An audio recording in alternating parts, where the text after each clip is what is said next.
Hello, welcome and a very good evening to the next episode of our Let's Code x86 assembly course based on the great book Programming Boot Sector Games by Oscar Toledo. You can buy it on his website nanochess.org as a ebook or even as a printed book, hardcover and paperback, I think. I've got the deluxe hardcover edition, but you can choose whatever you want, with the ebook I think being the cheapest. And yeah, it's an on-demand book, so you can basically order it anywhere in the world, I guess. Yeah. But if you want to follow along at home, I suggest you get the book, and everything that I'm talking about here is more or less taken from this book. I changed some small slight things.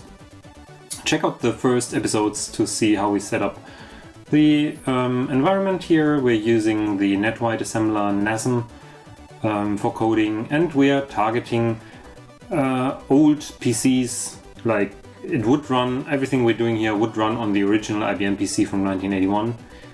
We're just using 8088 opcodes, so the oldest and slowest PC. And everything that we write will fit inside of a boot sector, that is, the resulting executable will be less than or equal to 512 bytes, which is a nice size constraint, and it keeps the programs mostly small and relatively easy to understand, and that we can work through them. This week we want to code a little tic-tac-toe game for 2 players with no AI, because that would make it much larger and much more complicated. So we're sticking just with alternating human players that can set input like a number from 1 to 9 corresponding to each of the 9 squares, and then it will be marked with an X or no, and the first one to reach 3 in a row will win the game, obviously. The idea behind this game is to learn more about different comparison operators, and especially, no, not the comparison, there's only one comparison basically, but the different jump instructions, because those are very numerous on the x86 platform. You can jump on different conditions, and the compare and jump duo of opcodes is basically what you would map to if then else in higher level languages, more or less. Okay, let's get started. This is the usual setup of our program, and first of all we need to define the board that we are playing on, and we just pick a random address where we know that there will be no code. So we're saying at address 300, because we're starting at 100 and we're probably not taking too much space here, so we can just add 512 bytes or 200 hexadecimal and arrive at 0x0300, and that will be the address of our board. And you remember from the last episode, EQU means the variable board equals the address 0x0300. It will not be initialized, it's up to us that we don't overwrite anything, there's no memory management here, it's all very close to metal basically. So, let's start.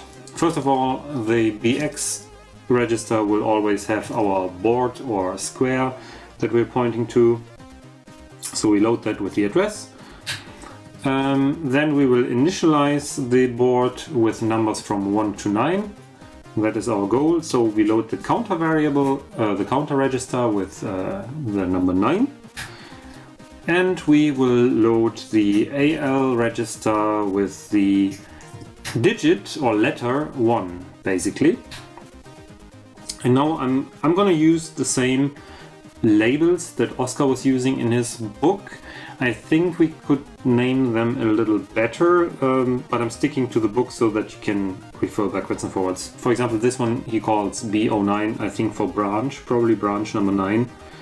And this is no semantic information, this is just, he was just using, I think, numbers for his labeling, and at some point he arrived at this numbering So don't be confused by that, but the idea here is that we will initialize the board with digits 1 through 9, which is so that the user at first, once we display the board, sees what number corresponds to which square. And also it helps us to see if the square on the board was already set or not. Okay, so basically we will write to the square that we're currently pointing to the value that is in AL. Writing to an address works by taking that address, and our address is currently in BX, and writing square brackets around that. So this is basically equivalent to, let's say in C, if you know C for example, to write star bx equals AL. That means whatever bx points to will be dereferenced, and we will not take the address that is in bx, but the contents that it points to. In C, let's say. So now whatever bx points to, that memory location contains whatever AL had, and that is at the moment the letter 1, basically, the digit itself. Then we will go to the next letter, that will be 2, and we will also go to the next square on the board. And that's it, and we'll loop to B09 until the CX count register has reached 0. Then the whole board is initialized and we're done. Pretty simple. So maybe, now that you know that, we can maybe call this init board instead of B09, and it will be easier to read. But you know which part of the code from the book we are talking about. The next label is B10. And currently we will start very simple. It will call a routine called show board, and then it will quit to DOS, just so that we can see the board and then quit. The actual input will come a little bit later in the video. What does the show board routine look like? First of all, after the whole initialization, bx points to the wrong thing, so we will load the board address again. Then we will call show row to display the first row. Then we will call show divider to print out some nice graphical line consisting of dashes and pluses that divides each row, basically. And we will do that 2 more times, except we only need 2 dividers, and we also need to increment the bx to point to the next row, and that is board plus 3, because we will skip the first 3, and the same happens here as well, actually plus 6. This should work well. We probably I think show row will destroy bx, so we need to reload it with this. And the nice thing here is that the assembler can calculate the addresses for us, so we don't need to have an extra add operation. So this will be during compile time, basically. We could have just written 303 hexadecimal and 306, but let's keep the assembler do all the hard work for us, basically. So that's nice.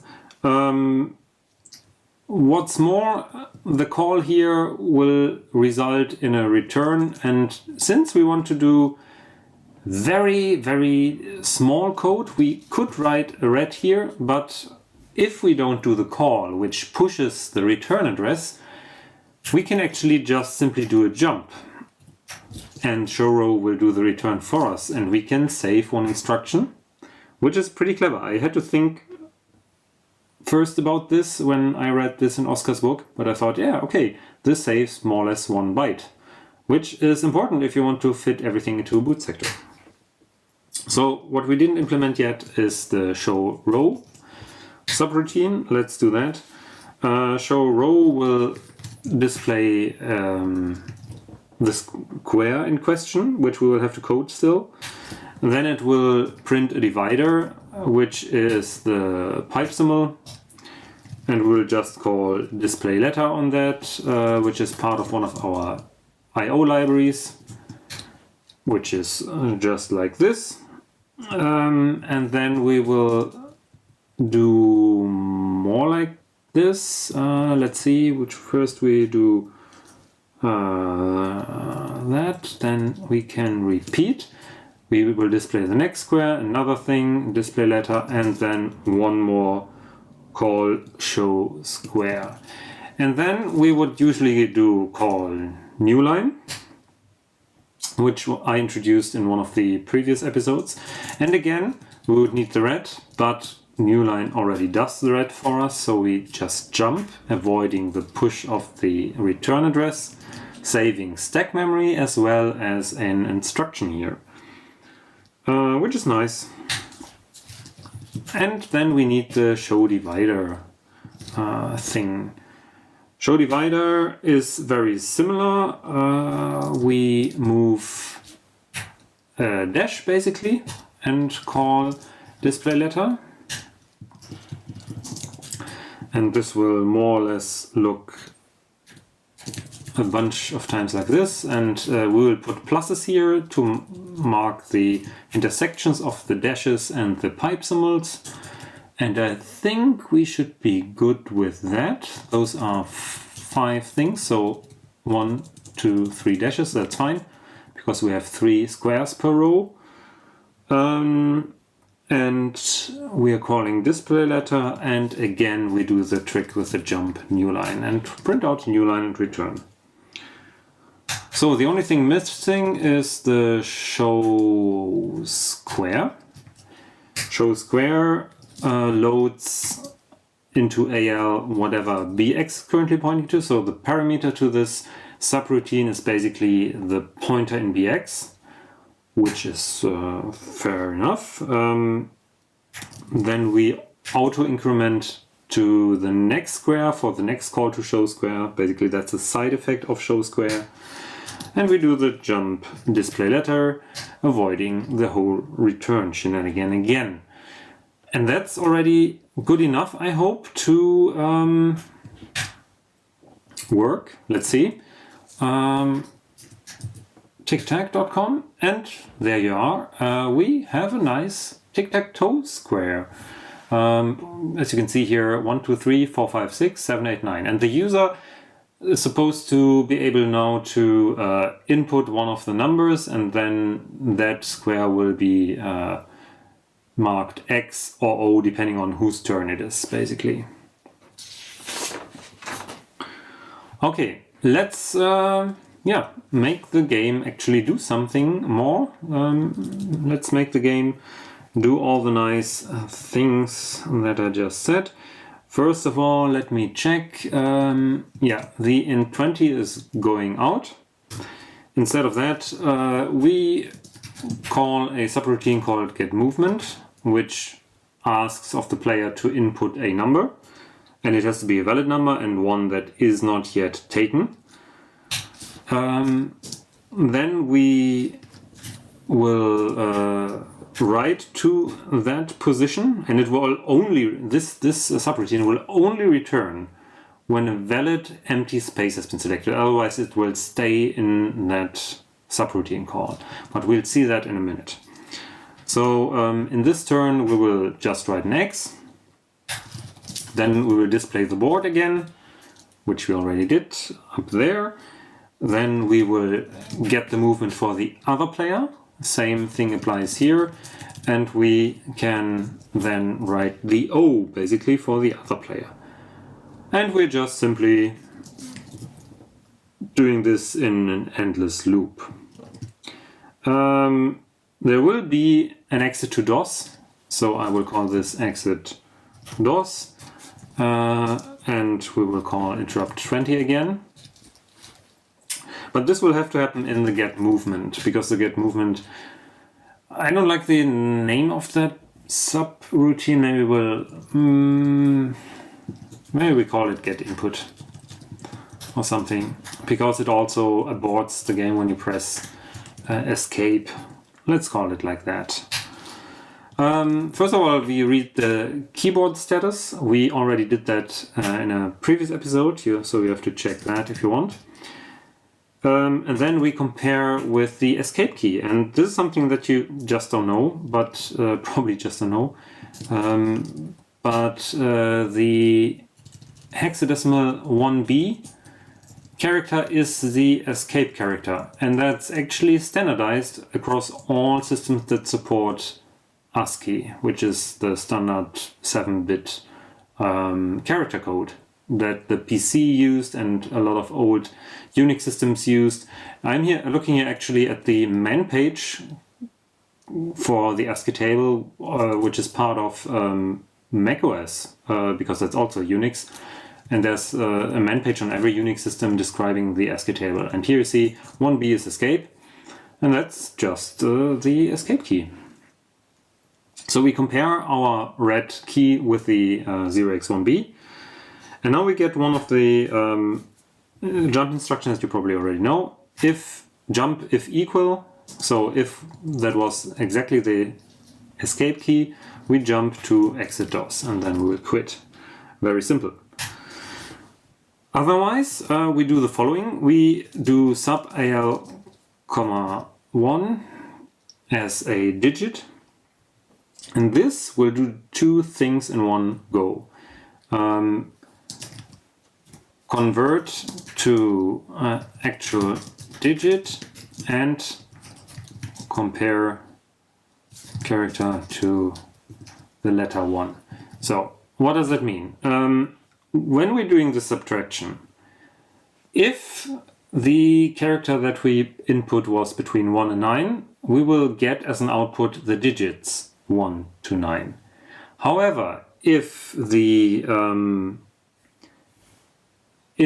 character that was input is smaller than the letter 1 in the ASCII table, the carry flag will be set. The carry flag will always be set if there is a wraparound, basically. That's like addition or subtraction with carry. You should know that from primary school, basically. So we can say jump if carry flag is set to get movement. So we will just jump back to the call read keyboard, because we know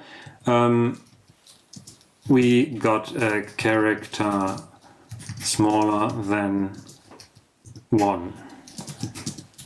Try again. That's very simple.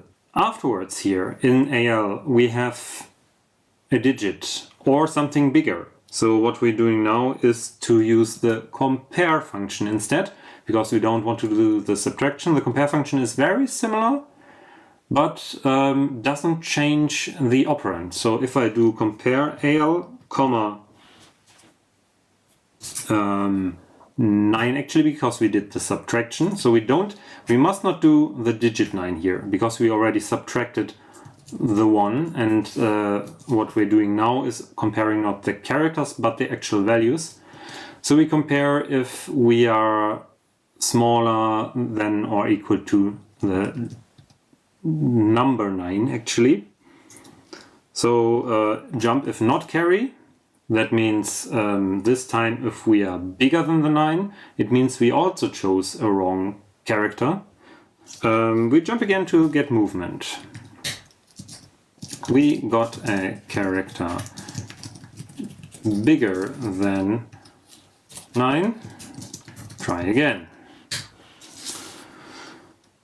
And then, because we input a byte value, but we need a word value, we will convert from a byte to word.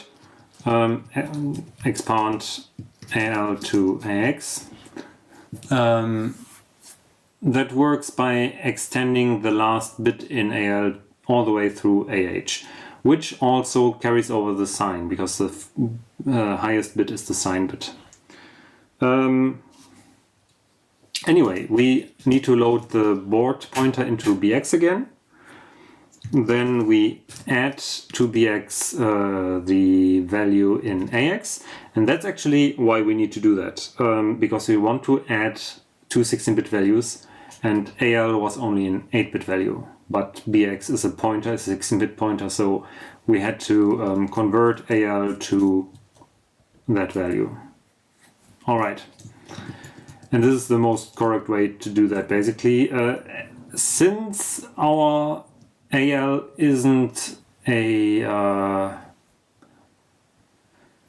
signed value, I think we could have gotten away with loading AH with 0, but I think this is the more correct way, and it just works for signed and unsigned values. But we're getting some very messy detail here. Anyway, so now we're pointing to the correct square. Then we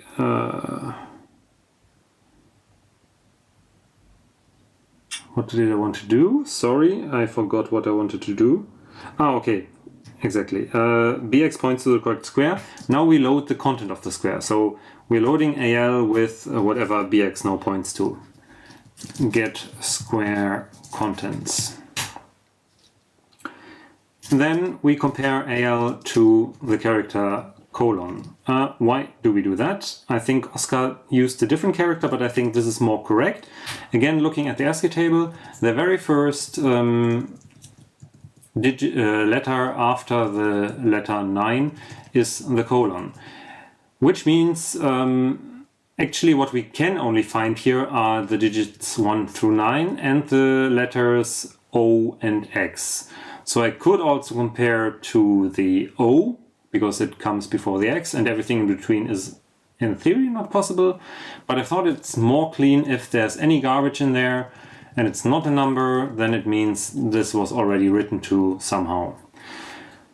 So yeah, I think the 3a is the first safe, or the colon is the first safe character that we can test for, to see if something is already in the square. And if it's not, then it's an empty square, because the empty squares are just marked with the digits. Okay, so we do the comparison, and if the flag is not set, it means we have found some already occupied space, so the user has to pick again. The square was already taken by O or X. Try again. Okay, if all that worked out, it means we have set the correct, we can set the square. So we print out a new line and we return. And while seeing that, I think we can again use the jump routine here. I think that should work.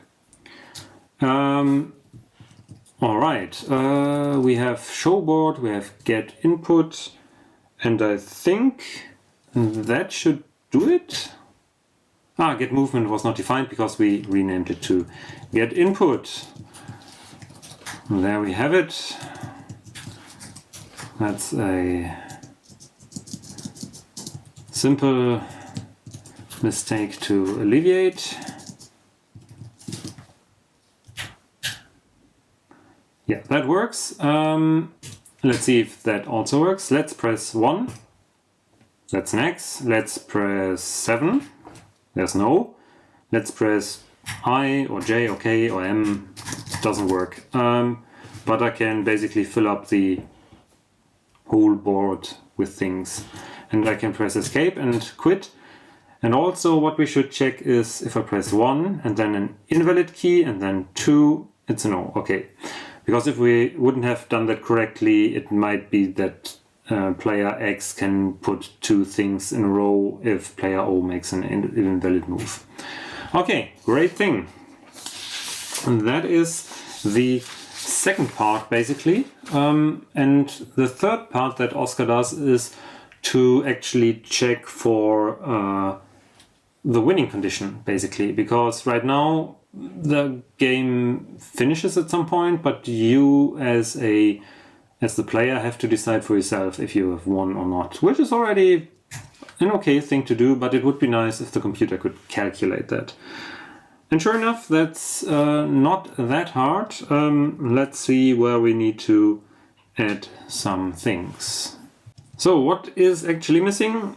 After each board update, so after the show board, we call a function called findLine, which figures out if there is a line of 3 marks either X's or O's, which basically make a row of 3 or a diagonal or a column.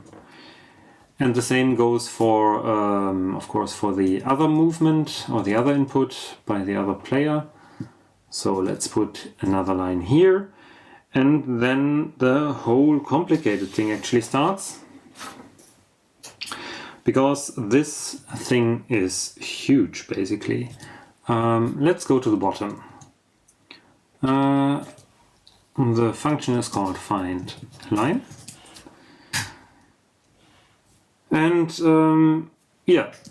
first row, first thing is we test the first row, and basically what we'll do is we will load AL with whatever the board beginning contains. So what we're checking now is we're loading the very first value, and then the others we don't care about at the moment. But then we will compare whatever's in AL with the square right next to it, which we can get by just adding 1 to the board coordinate, because that's the square right next to it from the memory layout perspective. And now come the branches. If those two are not equal, we can already quit. So jump, if not equal, to the next label, which is called B01, and I'll put that here already so that you know where we are. However, if that is still correct, we can compare AL to the next in line, and that would be board plus 2. So that would be exactly this thing here, and we don't care about the others. And if that is equal, we can jump to the winning condition. And before we do all the other things, let's put the winning condition here. We will call just display letter, because it will AL will contains the winning letter, X or O. And then we will print a smiley face, which is the character number 1. So happy winner here. And then we will call new line, and we will quit to DOS. Very nice. So this is always our winning condition. Okay, next thing, we will check the leftmost column.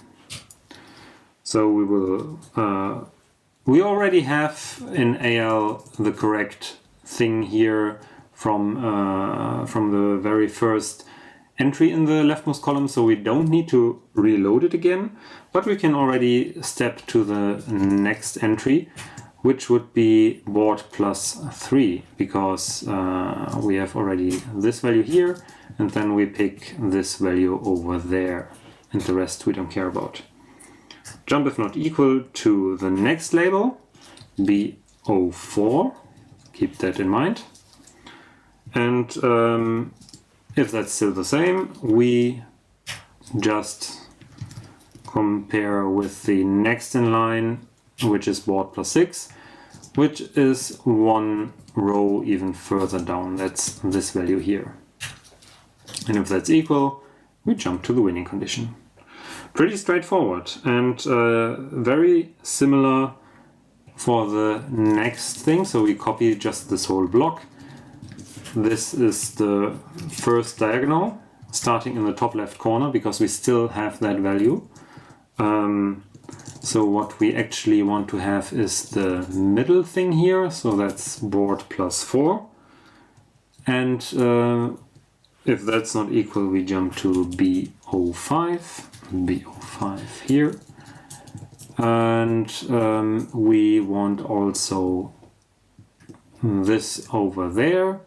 So that is board plus 8, if I'm correct. So we got all these conditions tested. Okay, BO5 is the second row. Reload value. This time, since we're starting in the second row, we need to actually load a new value. And we are ordering our comparisons so that we have to load as few values as possible, making the code short and with less memory instructions. So what are we actually looking for? Second row, that means the first row we don't care about, but we want to load this value here, which is board plus 3, I think. That should do it. And then we compare AL with the next in line, which is board plus 4, which is exactly this value. And if not equal, we jump to BO, what did you call this one? BO2, funny enough. I think BO6 was already given. But if we're still in the game, we compare with board plus 5, which is the last in this row, basically. And if that's equal, we jump to the winning condition. Business as usual. Now we're at BO2. That's the third row. And here we are again reloading the value. So let's take everything that we had here. But this time let's think about what this should look like. And I'm copy and pasting a lot here because it's a very, very similar structure. So this is not plus 3, but instead plus 6, 7, and 8. And the next jump goes to BO3. This is already the third row. You can see the structure is exactly the same, just the indices into the board are different, and you can just count the number of dots basically that you have to jump forward into the board. What do we have here? The BO6 is the rightmost column. Again, here we have to also reload the value. And it will look, again, very, very similar. However, slightly different. Namely, we need these values here. And you can just paint a picture, basically.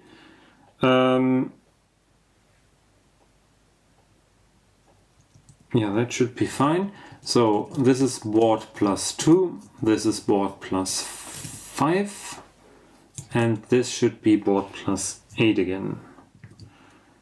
And I think I probably... Did I do something different? Oh, I'm actually... Yeah, I did the wrong case. Sorry, I moved into the wrong thing here. This is actually BO6, but it doesn't matter. We can do BO3 right now. BO3, by the way, is the middle column, which also has to reload its values. So let's take that as well. Easy enough. So this will jump to BO6. The middle column are these values here. Oh, no, middle column, sorry. That should be all these values here. And the middle one from the first section, and the second and the third. So that should be board plus 1, board plus 4, and board plus 7. Let me double check my notes. And it's 1, 4, and 7. That's correct. Okay, so that is the middle column. That falls through to BO6, and that falls through to BO7, which is the last case. Yay! That's the second diagonal.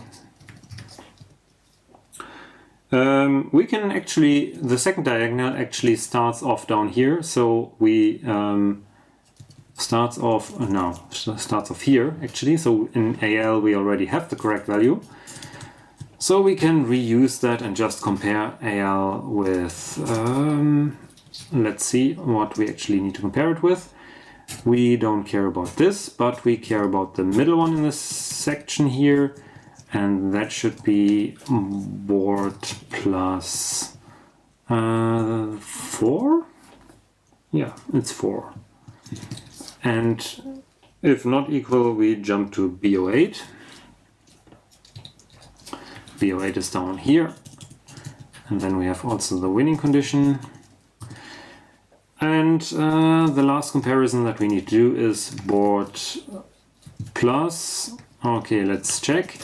The last thing that we need is actually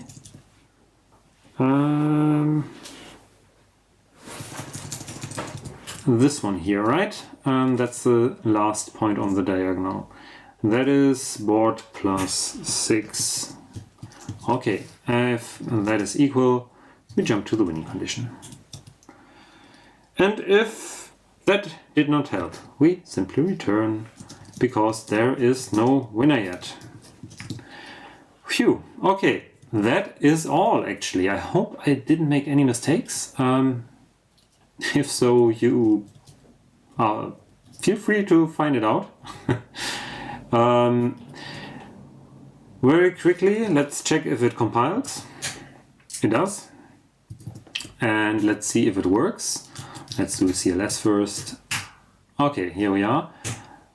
Let's play this game in some way. Let's put a 5 here, and the 7 here, and then the 8 here. And indeed, player with the O has won. Okay, that seems to work. Let's do some other thing. Let's start with the 9. Let's do the diagonal. 6, 5, 2, 1. Also works. Okay, seems to work fine. To recap, let's have a look. We have the board, which is basically just 9 bytes in memory, filled with the digits from 1 to 9. First of all, so that the user can pick easily the square that he wants to move to. And then we have the main loop, which calls the input, checks if there is already a continuous line of 3 things in a row, and if not, it will continue the game basically.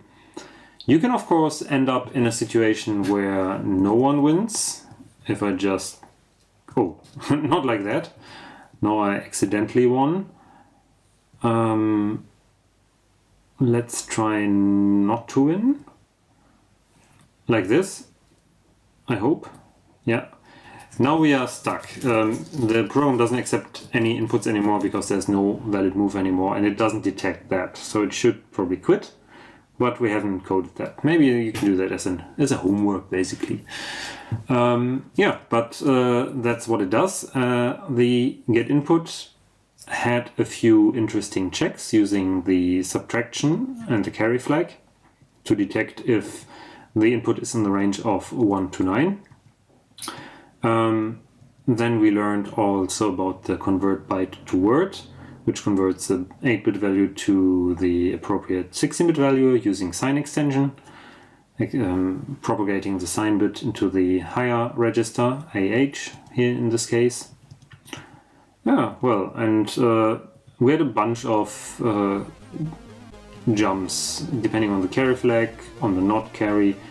Unconditional jump, basically instead of a subroutine call to save on a red and to save a little bit on stack space.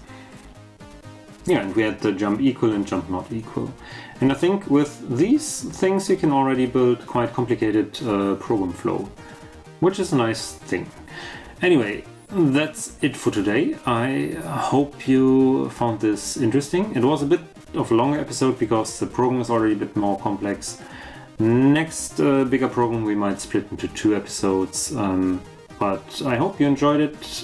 Please consider sharing, liking, subscribing, the usual stuff, leave a comment, and I hope to see you in the next part.